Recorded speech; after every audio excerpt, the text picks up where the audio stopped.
Hey guys, welcome back. Thank you so much for joining us for part 2 of our interview together. I have Morgan back on my channel joining me, and we're going to continue the interview. If you haven't seen part 1, go back and take a look. You're going to want to watch them in order. We cover some really awesome topics. So check out part 1, and then let's get back into the discussion. Mentioning that your parents got divorced, I wanted to know, what did you think about the temple promises after your parents got divorced? That's a good question. So my parents got divorced when I was 18, and I would say, other than leaving the church, that's probably one of the hardest things that ever happened to me. And I remember thinking at the time, like, I'm an adult, like, I can't be sad about this. I'm all grown up. I gotta be a grown up. And, you know, you look back and you're like, oh, hugs for little Morgan. She was still a baby. And so when my parents got divorced, I remember specifically thinking, like, my whole life I've been taught families could be together forever. And then it was like, just kidding. Yeah. And I was terrified, like, because as a child, you're like, okay, the only way that we're all going to be together is if our parents are sealed and then we're born into the covenant. And like them getting divorced, it's like, what does that even mean? Like, how can it be heaven if we're not all together? And I remember just feeling so scared and frustrated. And there were so many emotions involved, and I guess I kind of resolved at some point to just be like, you know what? This doesn't all sound right to me, like that God would just like dissolve our family being together. Like, I was like, that doesn't sound fair, because I didn't do anything wrong, you know? It's not my fault my parents couldn't get along. So I think I just kind of resolved in my mind to be like, okay, God's going to sort this out. And I just got to trust that, because what else can you do, right? Yeah. Can I ask you a little bit more? So I know when you get married, sealed in the temple, and then yes, you have your children sealed to you as well, and eternal families is a huge thing, and that is, I know, a major doctrine that keeps people in the church because it means so much to them. I hear that all the time. So my question is, your dad and mom were sealed in the temple for all eternity, but then they got divorced. What exactly does that mean? They no longer have that eternal sealing? What happened? So technically, until you get a special temple divorce, technically you're all sealed together still, right? But eventually they did get a temple divorce, and what that meant was that the contract was dissolved. That not only were they not sealed to each other, but us kids were not sealed to them anymore. And I remember bringing this concern up with some of my church leaders, and they said to me, well, it's just more important that you're sealed to your spouse than anything else. So once you get married one day, just be sealed to your spouse, and that's all you can really do to rectify this. Which it's not rectifying it, because so my understanding doctrinally, and maybe someone will tell me different in the comments, but that's my understanding of it, because you cannot be sealed to just one parent. Yeah. Wow, that is like life altering. And especially if you're a young child or even a teenager and years away from getting married, I would imagine that would be extremely confusing and really, really difficult. Yeah, it was just unfair, because then you're kind of worried that somehow your parents not getting along is like going to mean that you won't get to see your brothers and sisters again. And yet, I mean, they don't really teach you anything on that. They don't teach you about, there's other ways, it's just like, they just kind of, when you ask them about it, they're like, well, God will sort it out. And I mean, I believe that, but that's still not a great answer for someone who's in a lot of pain, Yeah, that's super hard. And then I know my understanding is shortly after this, your dad left the church, right? How did you deal with that? How did you get through that? So it was actually at the same time. So they sat us down, right? Family meeting. And we never have family meetings. So like, we knew something bad was going down. Oh. And so they told us at the same time, like, that that they told us they were getting divorced, they also said that my dad was leaving the church. And so it was like double awful all at once. I would say I don't even know what was worse, because having a family member leave the church is about the worst thing that can happen when you're Mormon, you know? So I would say I was probably more hurt by them getting a divorce. I was probably more angry about my dad leaving the church. And I remember I even like yelled at him. I was like, because I was 18, I was like, Dad, you are being stupid. I was like, this church is the best thing in our lives. And like, what are you doing? And like, I just like kind of like tried to give it to him because I was so mad, because I felt like he was abandoning us and betraying us in like, you know, so many ways. And anyway, not to go off on my dad, like really the divorce needed to happen, and it was absolutely best for both my parents. But at the time, being 18, I was really hurt. Yeah. I forget if that answers the question. Yeah, I mean, I've basically, you have this eternal family and then you don't, and then your dad leaves and it rocked your world. I mean, I could imagine, yeah, that's just extreme. That's a lot. And that's really hard on a Mormon family with the doctrine and beliefs that you have. So I would imagine Right. that was a Yeah, dark chapter. it was. Yeah. Okay, so moving on now into kind of young adult life. Were you excited as an adult now getting your full temple recommend? Were you excited for the temple ordinances? I was really excited. I was really honored. And to keep this in the timeline, so my parents got divorced. I was 18. I got married at 19. So I didn't go on a mission.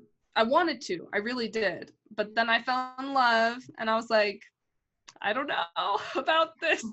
I don't know if I should go. And he was like, well, I'll wait for you. And I was like, let's just get married.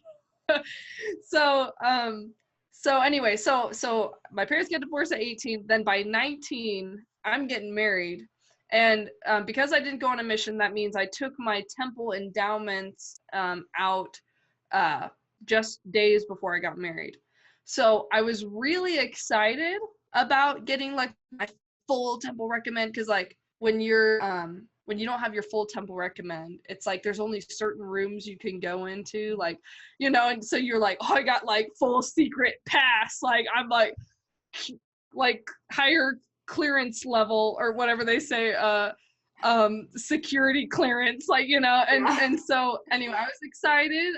I felt honored. I felt like privileged to be able to be worthy, like to go to the temple, to get my endowments. So yeah, I remember being excited, but I also remember I was really distracted because I was about to get married. So I was very distracted by that. So I feel like I didn't even know how to kind of process it all, you know? Yeah, that makes sense. What was your initial reaction to the temple ordinances and the full experience? Well, I will say that I mean, I remember laughing, I remember crying, I remember, you know, like so many emotions, like, because you literally have no idea what to expect. Like, even though I mean, I didn't know at the time, even though like it's all out on the internet now, like you can look up all the endowment process and everything. Like I didn't know that, and I never would have looked it up anyway, because that would have been like red flag, like that would have been evil of me to do. And anyway, so I remember like I had no idea what to expect, so I was just kind of like, I swear I probably sat there the whole time like what is it? I don't know, this is so much. And I remember like my aunt was sitting next to me and she's like trying to explain certain things to me, but I also remember being like, what, like this is all so strange. And again, you know, it felt good, but it just felt weird. And I remember specifically thinking like, when we get to the endowment process, because I liked the initiatories, there's some like just kind of beautiful premises that's really short, you don't have to sit for like 5 hours, and you don't have to watch any movies. And Yeah. then you go to the endowment portion, and I remember thinking like, what church is this? Like, I don't know, because it just felt so different from everything I had grown up with, and it felt just kind of out of left field. So that's just a mix of emotions, you know. And then at the end of getting married 2 days later, I don't really have time to internalize so much of what happened. But I remember thinking, I'm overwhelmed, but I have my whole life to figure it out. I got time. Like, I'm just gonna finish making my wedding decoration. Right. Oh yeah, that's such a big time. So like as you kind of got more into it and you started going more regularly and it became a routine in your life, did it become normal? Did you enjoy it? Did it mean a lot to you? How did you feel? Yeah. So I mean, I never really liked doing the endowment that much because it just felt so repetitive and boring. And you're just like, oh, I have all these lines memorized. But then you're like, but I'm helping someone with salvation, so I gotta be strong.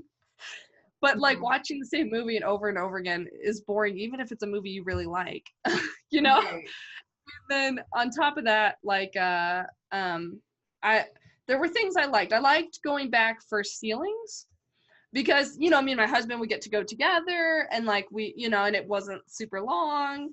And so I liked doing the sealings. I swear though, like I always would get the church giggles in the middle of the sealing and it would be really awkward because I'm like trying to stifle laughing because the sealer is like trying to marry the dead people to us Oh and no. marry them through us. And I'm like, I don't know why, but I would just always get the church giggles. And then Jared is like looking at me, like seeing that I'm trying to stifle laughs, and then he's like, "What?" Like trying to like mouth to me, like, "What?" And then that's making me laugh more.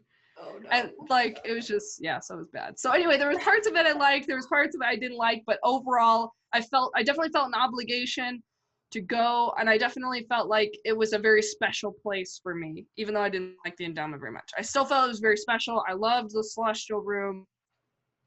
I felt like the temple was a place I could go and just everything else, leave it behind Yeah. and just you have that God time. Like, what up, Jesus? Yeah. Yeah. Oh my gosh, the giggles. That is so funny. I relate. Been there and oh, high school, church, it doesn't matter. I was the worst. So it's a good thing I was not in there with you because they probably would have escorted us out. I Oh like gosh, right? that's so funny. Oh, okay. So on to another subject. I know this one's kind of odd to bring up, but I was curious, when did you like begin wearing your garments and how did you feel about the garments? Because that's a huge part of Mormon life. Yeah, good question. So I started wearing them just days before I got married, right after I got my endowments. That's when you're officially supposed to wear them and promise to always wear them. Yeah. So I remember I felt cool because I mean, I'd always see my parents wearing garments growing up. So it was kind of like, oh, I'm getting like adult undies now. Like, let's get serious.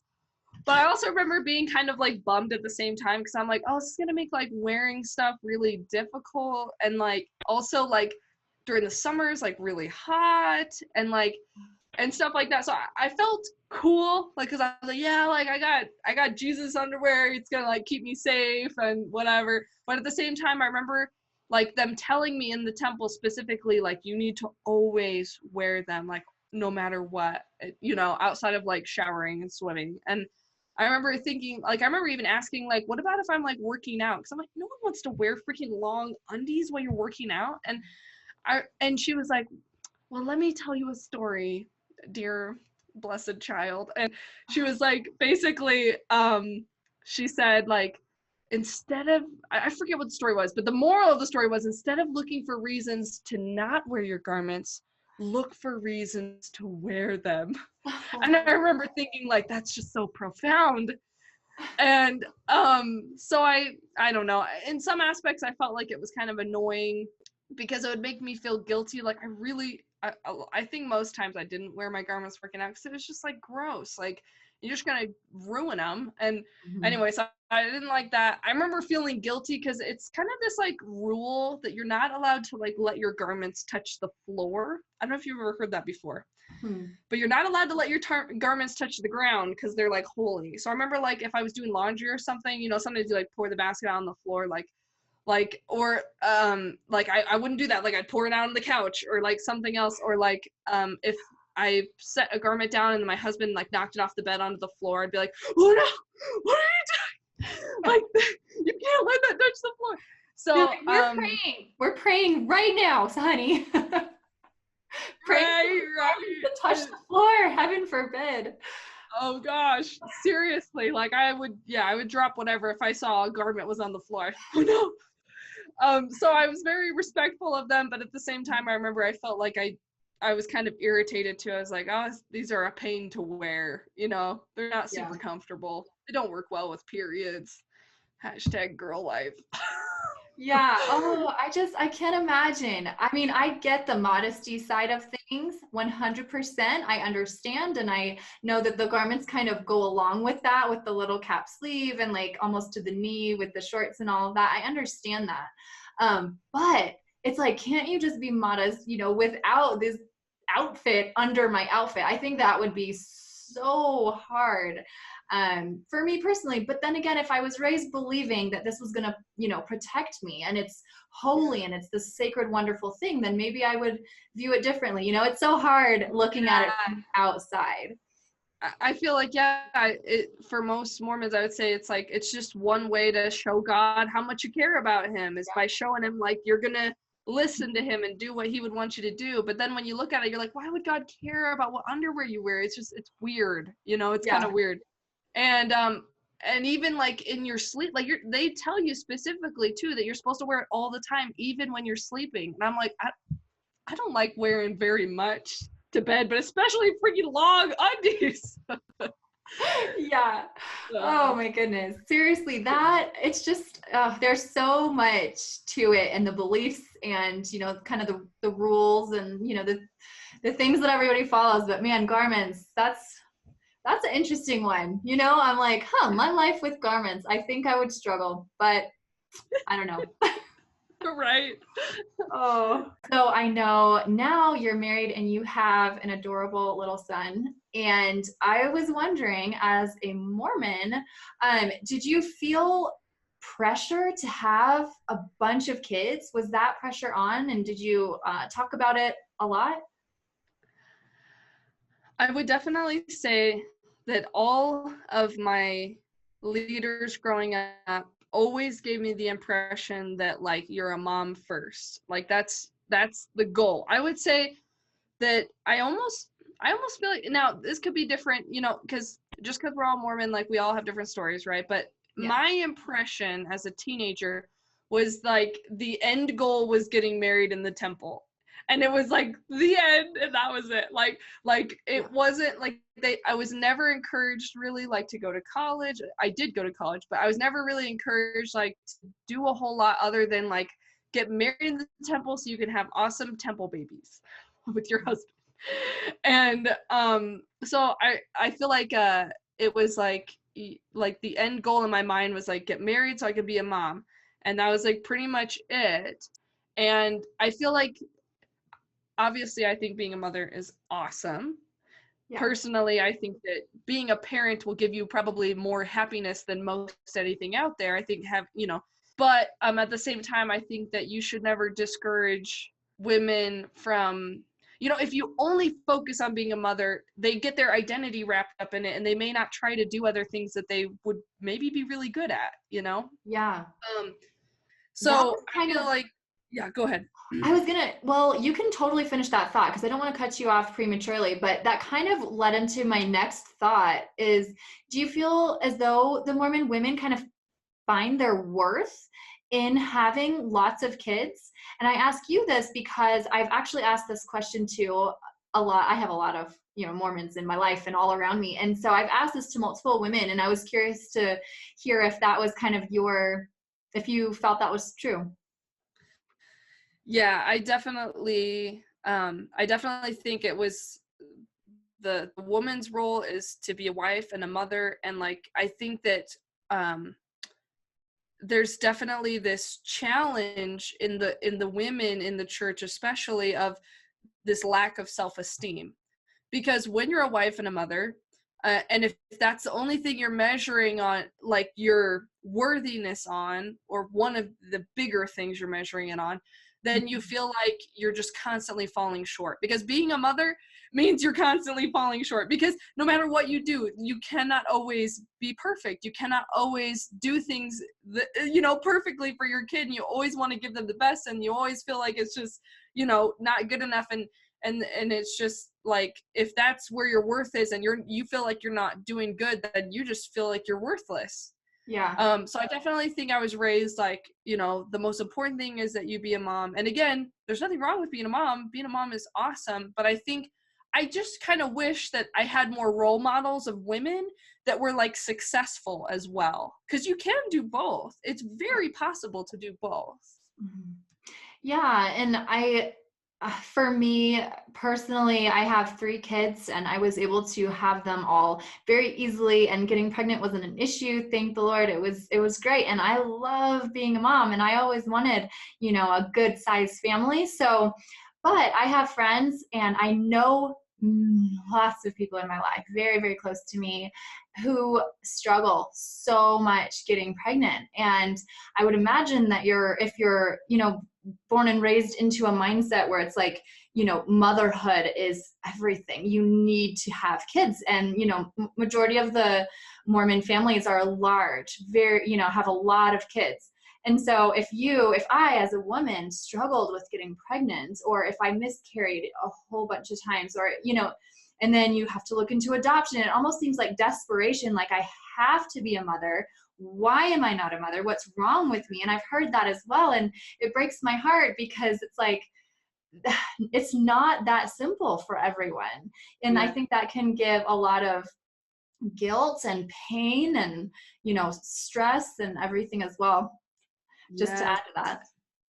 Yeah, and when you try so hard to have kids, like let's say you really want them and you try so hard to have them and you can't, then they'll say, well, it's not in God's plan that you have kids, obviously. And when you're told that having kids is the most important thing you could do, and that for some reason God doesn't want you to do that thing, then it makes you feel like something's wrong with you. Yeah. And that's just very damaging to someone's psyche, like when with the friends you had. And I would say that the other thing that's a problem with this push for have kids, I remember being told when I was really young that when you got married, if you didn't have kids right away, you were being selfish.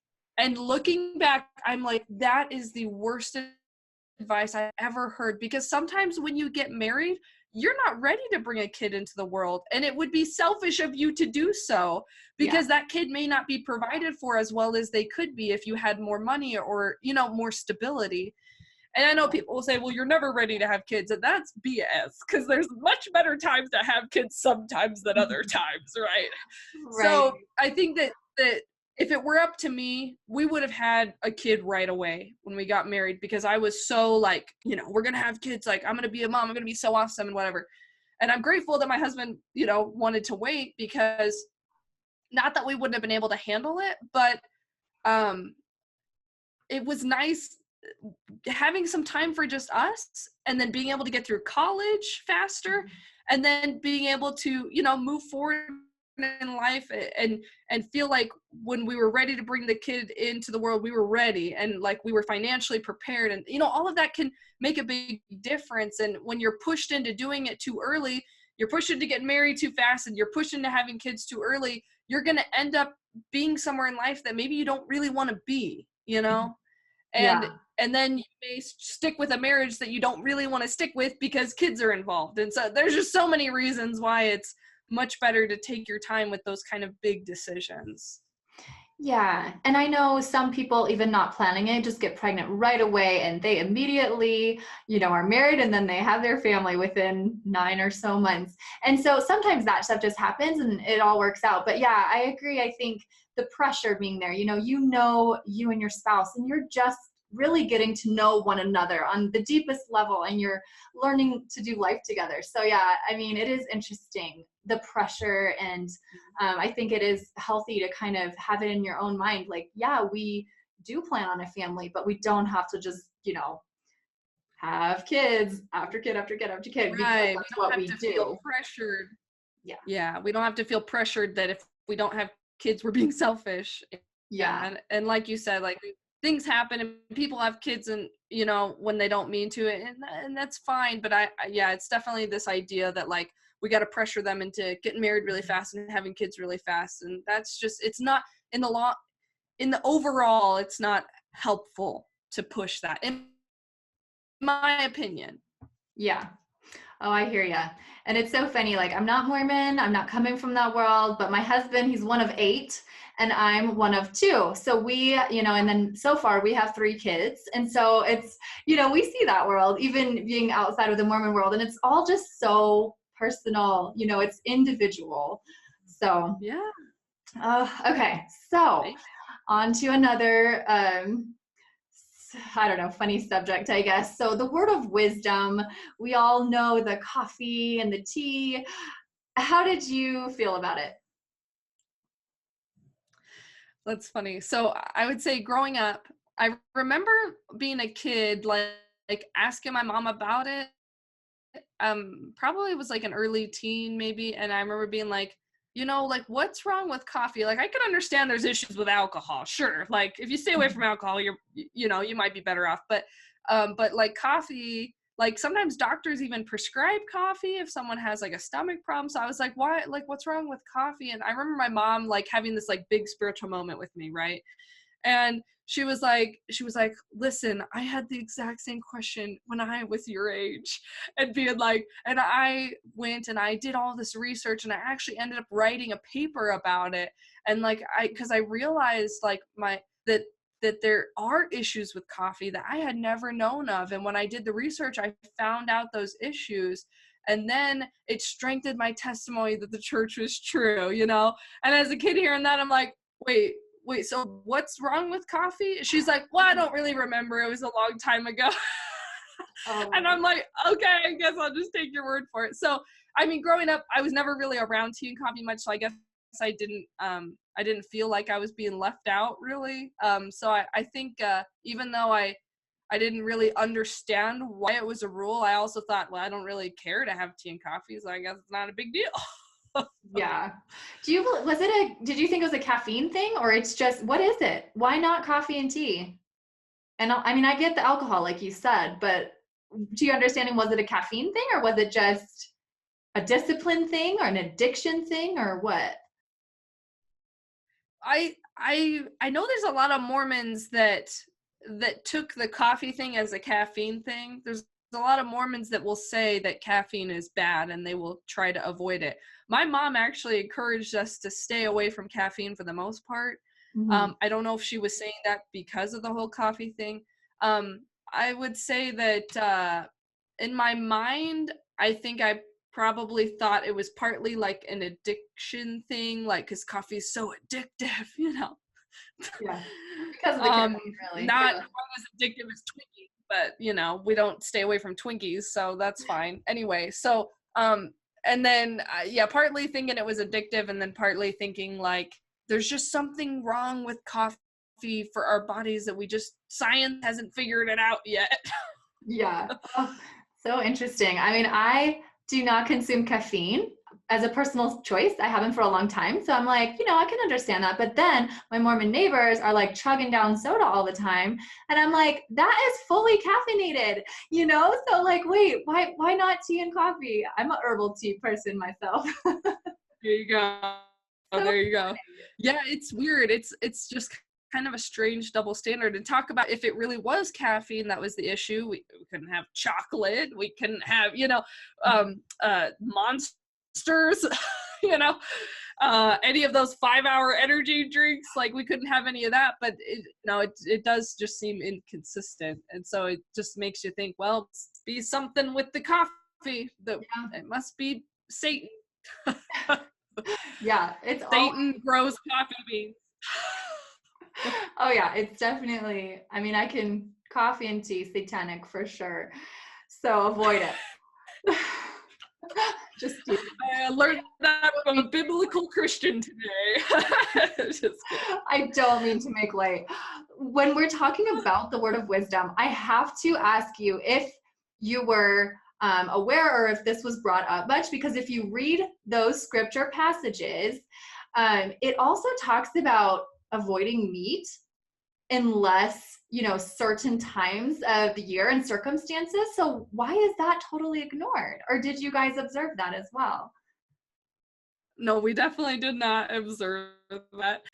I feel like our perspective on the whole like eat meat sparingly thing was kind of the way we treat like certain passages of the Bible that we didn't understand. Like, we're meh, you know, like, oh, that's just meh. Like, Yeah. God didn't really mean that. So we seriously, like, I remember like even reading it and being like, oh, I guess we should eat meat less, and kind of thinking maybe I should try to do that, but then thinking, well, it's not like a temple recommend question exactly. Like, but I guess Yeah. technically it was, because they asked you, do you keep the word of wisdom? But no, just no one took it seriously. And it's something I don't really understand, but just no one did. I see that. I've never heard a single soul mention it. I always hear alcohol, coffee, tea with all of my Mormon friends and neighbors, but meat, we're good. It's summer. Let's barbecue. We're carnivores. Yeah. Okay. Well, I was just curious. I'm like, does anyone actually care that that's in there? But I haven't found anyone that does, but you tell me if you find one, because I'm interested. I'm okay. sure there are Mormons out there that really follow it to the T, but it's a very small minority, at least from my understanding. Yeah. Weird, right? Oh, that's funny. Thanks guys for watching part 2. I hope that you've enjoyed these videos so far. This is not the end yet. This interview went on. We talked about some really awesome topics and there's still more to come. So join us again for part 3. You're not going to want to miss it. It starts getting better and better the more we get into this interview. And then also, if you have not already, Morgan and I both would love for you to subscribe to our channels. We have so many videos already on our channels. We have so many more to come and we want to see you back. We both cover Latter-day Saints topics. Morgan, as an ex-Mormon, covers some really great things as her transition out of the church. Her husband joins her. They're just really good. And I cover so much historical stuff and we just want to see you again. So if you can hit that subscribe button below to my channel, and then I'm linking Morgan's channel below in the description. So head on over there and check out hers as well. Thanks so much for watching, guys. We'll see you next time.